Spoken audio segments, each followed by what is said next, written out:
Grind ಮಾಡಬೇಕು. This is my outfit of the day. ನೀವೇ page check ಮಾಡಿ, link ಸಿಗುತ್ತೆ. ಅರೌಂಡ್ 4 o'clock ಹಂಗೆ ಮನೆ ರೀಚ್ ಆದೆ. ನಿಮಗೂ ಏನಾದರೂ ಇದು ಬೇಕು ಅಂತ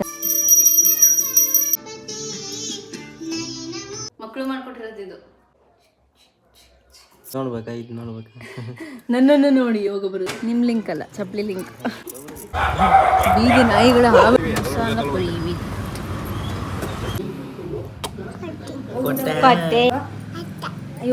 ಇವರು ಮಾವನ ಮೂತಿ ಹೆಂಗೈತೆ? ಹಂಗ ಹೊಟ್ಟೆ ಹೋಗ್ಯದು